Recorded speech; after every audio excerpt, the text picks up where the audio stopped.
इस एक्सप्लेनर में आपका स्वागत है। आइए सीधे मुद्दे पर आते हैं।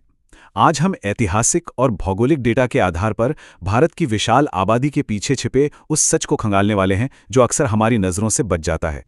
अक्सर यही मान लिया जाता है कि देश की ये विशाल जनसंख्या सिर्फ आज के समय की ओवर पॉपुलेशन यानी अधिक आबादी की समस्या है, लेकिन डेटा इस पूरी धारणा को कैसे पलट देता है, आइए देखते हैं। पहला भाग, द ओवर पॉपुलेशन मिथक। आमतौर पर लोग यही कहते हैं कि गरीबी, अशिक्षा या कुछ विशिष्ट क्षेत्र ही इस विशाल जनसंख्या के एकमात्र कारण हैं। अब पैमाना निर्विवाद रूप से बहुत बड़ा है।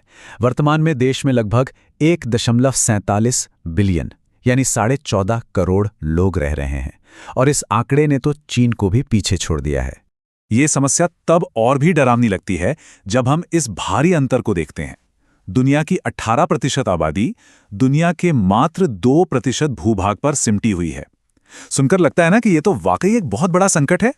दूसरा भाग, द ज्योग्राफिकल सीक्रेट। लेकिन अगर हम आधुनिक मान्यताओं से थोड़ा पीछे हटकर इतिहास पर नजर डालें तो एक साफ पैटर्न दिखता है। किसी भी जगह की आबादी की क्षमता सीधे तौर पर उसके उपजाऊ भूगोल पर निर्भर करती है। इंडो गैंगेटिक मैदान को ही ले लीजिए।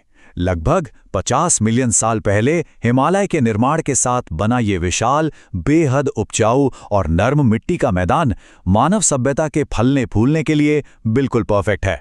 सोचिए, आज दुनिया की 11% आबादी सिर्फ इसी एक जगह पर रहती है। बात तब और भी साफ हो जाती है जब हम दुनिया के दूसरे मशहूर उपजाऊ मैदानों से इसकी तुलना करते हैं।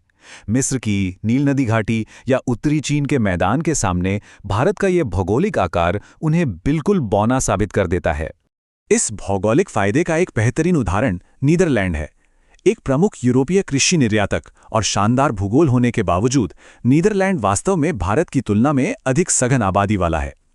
नीदरलैंड का जनसंख्या घनत्व 531 है, जबकि भारत का 484। मतलब साफ है, बेहतरीन भूगोल हमेशा घनी आबादी को सहारा देता है। तीसरा भाग, the three fold climate advantage. मैदानों का विशाल आकार तो कहानी का केवल एक हिस्सा है। पास में मौजूद हिमालय इस जमीन को सुपरचार्ज कर देता है। हिमालय हमें 3 बेहद अहम फायदे देता है। पहला, ये 10 प्रमुख नदियों के जरिए लगभग 2 अरब लोगों को पानी देता है। दूसरा, ये बारिश के लिए मॉनसून की हवाओं को रोक कर रखता है। और तीसरा, ये मध्य एशिया से आने वाली बर्फीली हवाओं को ब्लॉक करता है, जिससे ये मैदान पूरे साल गर्म और खेती के लायक बने रहते हैं। उत्तरी यूरोप या चीन के कुछ हिस्सों से अलग यहाँ की अनंत उपजाऊ जमीन और साल भर रहने वाले अनुकूल मौसम का इतना शानदार संगम है कि एक ही साल में 2 से 3 फसलें आसानी से उगाई जा सकती हैं। इस निरंतर कृषि प्रचुरता को आज से 2000 साल पहले ही ग्रीक राजदूत मेगास्थनीज ने भी दर्ज किया था। उन्होंने साफ लिखा था कि भारत में कभी अकाल नहीं पड़ा और ना ही भोजन की कोई कमी हुई। इस 2 फसल प्रणाली ने अकाल के जोखिम को जड़ से खत्म कर दिया था। चौथा भाग, द हिस्टोरिकल अनोमली। इस बेजोड़ भौगोलिक वरदान की वजह से ही भारतीय उपमहाद्वीप में हमेशा से मानव जनसंख्या का एक बहुत बड़ा हिस्सा रहा है।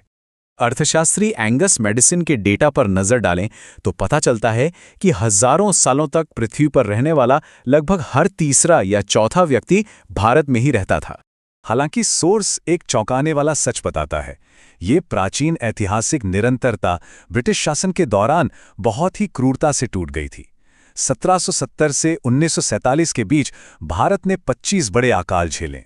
औपनिवेशिक नीतियों और कृत्रिम रूप से पैदा किए गए अकालों के कारण आबादी में बहुत भारी गिरावट आई। जरा इन आंकड़ों की तुलना कीजिए। ब्रिटिश काल के अकालों में 30 से 35 मिलियन लोग मारे गए। ये प्रथम विश्व युद्ध में हुई 8.5 मिलियन मौतों से कहीं अधिक था। आज़ादी के बाद जब ये कृत्रिम रुकावटें हटी तो 1960 के दशक में हरित क्रांति जैसे कृषि कार्यक्रमों ने जनसंख्या को वापस अपनी प्राकृतिक भौगोलिक क्षमता तक पहुंचने का मौका दिया। पांचवां भाग, अ ब्लेसिंग अंडर थ्रेट। अब वापस वर्तमान में लौटते हैं। डेटा दिखाता है कि जैसे जैसे स्वास्थ्य सेवा और साक्षरता दर बेहतर हो रही है, जनसंख्या अब स्वाभाविक रूप से स्थिर हो रही है।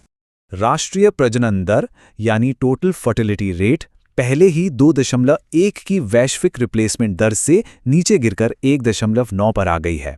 इसका सीधा सा अर्थ है कि भारत की जनसंख्या 2060 के आसपास अपने चरम पर पहुंचेगी और फिर धीरे धीरे कम होने लगेगी। लेकिन रुकिए, असली संकट तो कुछ और ही है। ये संकट ओवर पॉपुलेशन नहीं है, बल्कि उसी भूगोल पर एक बड़ा खतरा है जिसने इस विशाल सभ्यता को खड़ा किया, और वो है जलवायु परिवर्तन। डेटा बताता है कि 2010 और 2019 के बीच हिमालय के ग्लेशियर 65% ज्यादा तेजी से पिघले हैं। जैसे जैसे हिमालय रूपी तीसरा ध्रुव तेजी से पिघल रहा है और मॉनसून का मिजाज अनियमित और विनाशकारी होता जा रहा है, इंडो गैंगेटिक मैदान के मूलभूत जल स्रोत धीरे धीरे सूख रहे हैं, नदियों का पानी घट रहा है और भूजल स्तर भी तेजी से नीचे जा रहा है। तो अंत में एक बहुत ही गंभीर सवाल हमारे सामने खड़ा है। अगर इस प्राकृतिक इंजन को जलवायु परिवर्तन से नहीं बचाया गया, तो 1 अरब से ज्यादा लोगों का क्या होगा जब ये उपजाऊ मैदान